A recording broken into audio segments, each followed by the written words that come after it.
اعوذ باللہ من الشیطان الرجیم بسم اللہ الرحمن الرحیم۔ السلام علیکم سامعین، میرا آج کا ٹاپک ہے ہجرت مدینہ۔ آج میں اس کو ڈیٹیل کے ساتھ آپ کے سامنے بیان کروں گی۔ چلیں شروع کرتے ہیں۔ 1462 بمطابق 622 ہجری میں حکم رسول کے مطابق مسلمان چوری چھپے مدینے کی طرف جانے لگے اور وہاں پہنچ کر انہوں نے اچھی خاصی منزل حاصل کر لی۔ قریش کو جب معلوم ہوا کہ مدینے میں اسلام زور پکڑ رہا ہے تو وہ دارالندوہ میں جمع ہو کر یہ سوچنے لگی کہ اب انہیں کیا کرنا چاہیے۔ کسی نے کہا کہ محمد صلی اللہ علیہ وسلم کو یہیں قتل کر دیا جائے تاکہ ان کا دین ہی ختم ہو جائے۔ کسی نے کہا کہ جلا وطن کر دیا جائے۔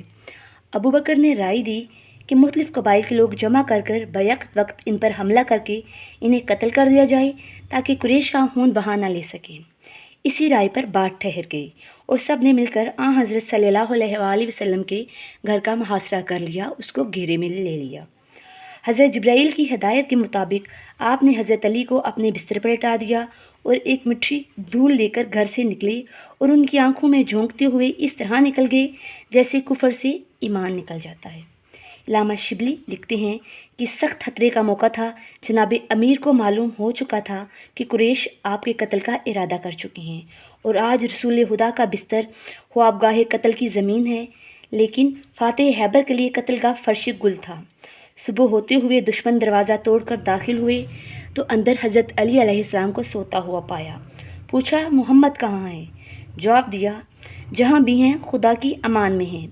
تبری میں ہے کہ علی تلوار سونت کر کھڑے ہو گئے اور سب گھر سے بھاگ نکلے۔ احیاء العلوم غزالی میں ہے کہ علی کی حفاظت کے لیے خدا نے جبرائیل اور میکائیل کو بھیج دیا اور یہ دونوں ساری رات علی کی خوابگاہ کا پہرا دیتے رہے، اور علی کا فرمانا ہے کہ مجھے شب ہجرت جیسی نیند آئی، ساری عمر ایسی نیند نہیں آئی۔ تفاسیر میں ہے کہ اسی موقع کے لیے یہ آیت نازل ہوئی، وَمِنَ النَّاسِ مَن یشریٰ۔ الغرض حضرت صلی اللہ علیہ وآلہ وسلم کے روانہ ہوتے ہی حضرت ابو بکر نے ان کا پیچھا کیا۔ آپ نے رات کے اندھیرے میں یہ سمجھ کر کہ کوئی دشمن پیچھے آ رہا ہے تیز تیز قدم کیے، پاؤں میں ٹھوکر لگی، پاؤں سے خون جاری ہو گیا۔ پھر آپ نے محسوس کیا کہ ابن قحافہ آ رہے ہیں۔ آپ کھڑے ہو گئے۔ مدارج النبوت میں ہے کہ حضرت ابو بکر نے 200 درہم کی خریدی ہوئی اونٹنی حضرت صلی اللہ علیہ وآلہ وسلم کو 900 درہم کی فروخت کی۔ اس کے بعد یہ دونوں غار ثور تک پہنچے۔ یہ غار مدینے کی طرف مکہ سے 1 گھنٹے کی راہ پر 2.5 میل جنوب کی طرف واقع ہے۔ یہ حضرات غار میں داخل ہوئے۔ خدا نے ایسا کیا کہ غار کے منہ پر بابول کے درخت اگا دیے، مکڑی نے جالا تن دیا، کبوتری نے انڈا دے دیا۔ غار میں داخلے کا شبہ ہی نہ رہا۔ جب دشمن اس غار میں پہنچے تو وہ یہ سب کچھ دیکھ کر واپس ہو گئے۔ اسی موقع پر حضرت نے کبوتر کو خانہ کعبہ پر آ کر بسنے کی اجازت بھی دے دی۔ مختصر یہ کہ یکم ربیع الاول 14 کو بوقت شب قریش نے حضرت صلی اللہ علیہ وآلہ وسلم کے گھر کا محاصرہ کیا۔ صبح سے کچھ پہلے یوم جمعہ کو غار ثور میں پہنچے، پھر 4 ربیع الاول تک وہ غار ہی میں رہے۔ حضرت علی آپ لوگوں کے لیے رات میں کھانا پہنچاتے رہے۔ چوتھے روز 5 ربیع الاول کو عبداللہ اور عامر بن فہیرہ بھی آ پہنچے۔ یہ چاروں اشخاص معمولی راستہ چھوڑ کر بحیرہ کلزم کے راستے مدینے کی طرف روانہ ہوئے۔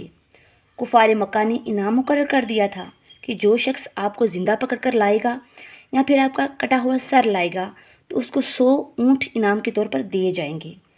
اسی پر سراقہ ابن مالک آپ کی کھوج لگاتا ہوا غار تک جا پہنچا۔ اسے دیکھ کر ابو بکر رونے لگے تو حضرت نے فرمایا روتے کیوں ہو؟ خدا ہمارے ساتھ ہے۔ سراقہ قریب پہنچا ہی تھا کہ اس کا گھوڑا زمین میں دھنس گیا۔ اس نے معافی مانگی، حضرت نے معاف کر دیا۔ گھوڑا زمین سے برآمد ہو گیا۔ وہ جان بچا کر بھاگا اور کافروں سے کہہ دیا کہ میں نے بہت تلاش کیا لیکن محمد کا سراغ نہیں مل سکا۔ اب 2 ہی صورتیں ہیں، یا تو زمین میں سما گئے ہیں یا آسمان پر اڑ گئے ہیں۔ 12 ربیع الاول کو دوپہر کے وقت آپ مقام قباء پہنچے جو مدینہ سے 2 میل کے فاصلے پر ایک پہاڑی مقام ہے۔ آپ کا ناکہ ادھر ہی رک گیا۔ آپ خود بہت ٹھہر گئے اور آگے نہ بڑھے۔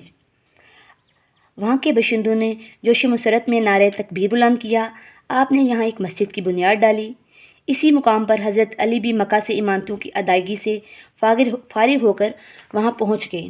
آپ کے ہمراہ عورتیں اور بچے بھی تھے جو کہ سوار تھے، اور حضرت علی علیہ السلام پیادہ تھے، اسی وجہ سے آپ کے پیروں میں ورم آ گئے۔ بقول ابن خلدون آپ کے پیروں سے خون جاری تھا۔ حضرت صلی اللہ علیہ وآلہ وسلم کی نظر جب حضرت علی کے پیروں پر پڑی تو آپ رونے لگے اور لعاب دہن لگا کر اچھا کر دیا۔ مقام قباء میں 4 روز قیام کے بعد آپ مدینے کی طرف روانہ ہوئے اور 16 ربیع الاول یوم جمعہ داخل ہو گئے مدینے میں۔ محلہ بنی سالم میں نماز کا وقت آ گیا۔ آپ نے نماز جمعہ ادا فرمائی اور یہ اسلام میں سب سے پہلی نماز جمعہ تھی۔ یہی وہ جگہ ہے جہاں اب بھی مسجد نبوی واقع ہے۔ مدینے میں داخلے کے بعد آپ نے سب سے پہلے ایک مسجد کی بنیاد ڈالی جو کمال سادگی کے ساتھ ساتھ تیار کی گئی تھی۔ اس کی زمین ابو ایوب انصاری سے خریدی اور اس میں مزدور کی حیثیت سے صحابہ کے ساتھ آپ نے بھی کام کیا۔ مسجد کے ساتھ ساتھ حجرے بھی تیار کیے گئے اور ایک مسقف چبوترا جسے صفا کہتے ہیں، یہی وہ جگہ تھی جہاں 9 مسلم ٹھہرائے جاتے تھے۔ انہی لوگوں کو اصحاب صفا کہا جاتا ہے اور ان کی پرورش صدقے وغیرہ سے کی جاتی ہے۔ مسجد نبوی کی تعمیر کے بعد نماز کی رکعتوں کو بھی متعین کر دیا گیا، یعنی پہلے مغرب کے علاوہ سب نمازیں 2 رکعتی تھیں، پھر 17 رکعتی معین کر دی گئی اور یوں نماز کی بھی تعداد کو معین کر دیا گیا۔ یہ تو تھا ہمارا آج کا ٹاپک۔ انشاءاللہ تعالیٰ اگلے ٹاپکس کے ساتھ پھر حاضر ہوں گے۔ اللہ حافظ۔